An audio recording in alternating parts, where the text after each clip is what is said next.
Hey there, Pixel Perfect fans. This is Editor-in-Chief Justin Brennis coming at you with the Pixel Perfect staff from Washington, D.C. We're at the Smithsonian American Art Museum at the Art of Video Games exhibit. Let's go check it out.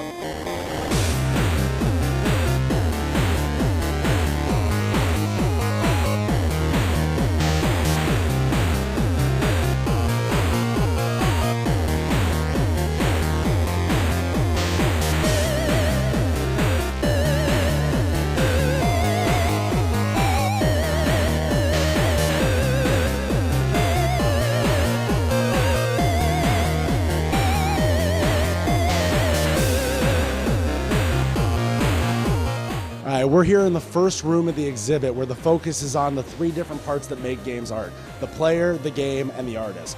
Behind me is an exhibit. It's a rolling montage of people playing various games. They're all different ages and different walks of life, and you get to watch them react to the various games that they're playing.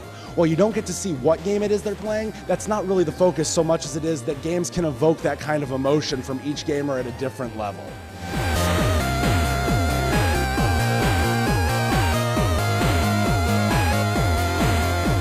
Laura. She's had a chance to wander around the exhibit a little bit. How much of the exhibit have you seen at this point, Laura? Actually, I only made it to the Pac-Man and the Mario Brothers exhibit. Stopped there, and then I found you guys. And are those two of your favorite games, Pac-Man and Mario Brothers? I mean, so far, that's kind of where I stopped playing video games, so. All right. How do you feel about, particularly this room where they're featuring all these great artworks from different video games? I don't know, this room just kind of explains the process of art. A lot of, right behind us, just some concept sketches and stuff like that, so I can relate to it just because as an art student, we all generally go through the same process where you generate ideas, draw them down, and then just kind of see how they look. And then I feel like this is what made it when you go through the doors. Yeah. And now with games like Pac-Man and Super Mario Brothers, where you have more of that 8-bit pixelated, and then you get into games like this here, which is concept art from Fallout 3, do you think that the 8-bit games captured that artistic feel as good as these games where graphics can be as close to real life as possible? Yeah, they're all very relative to the time they've been created, so yeah, I feel like they do just as much as the stuff that's out today.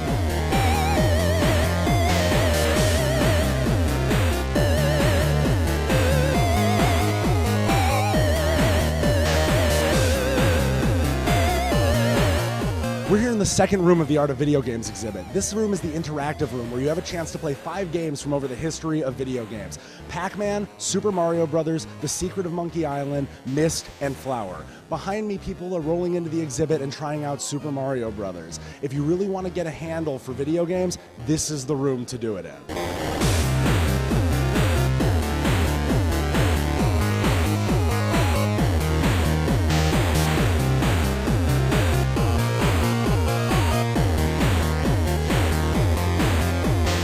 So Matt, are you familiar with this level of the game? You know, I've played the game before. I got it right when it came out, and this is actually probably one of my favorite levels.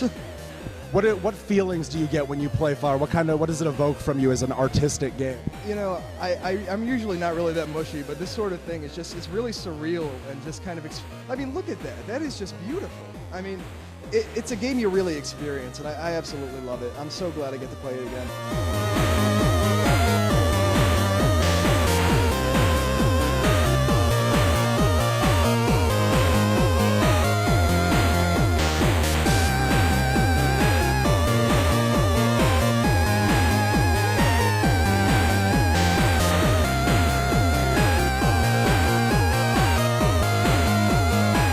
All right, we're standing in front of The Secret of Monkey Island, a point-and-click adventure. Have you ever played this game before, Priscilla?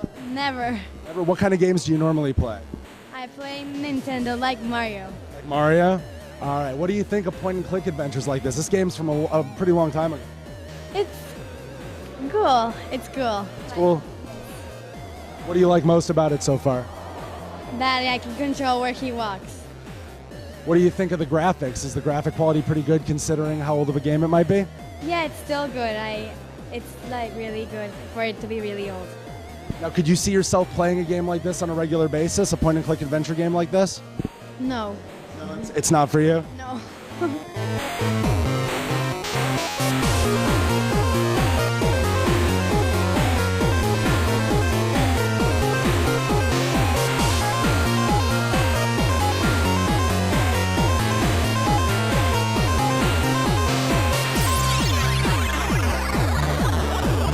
in the final room of the exhibit, you're going to get a taste for the history of video games starting in the 1970s and wrapping all the way around to the Xbox 360 behind me, the Wii, and the PS3. The coolest part about this room, beyond just the history though, is that this is where you get the taste for the art that you wanted to see, because in this room, all the games are featured that gamers like you and I voted for online when the exhibit was in its early stages.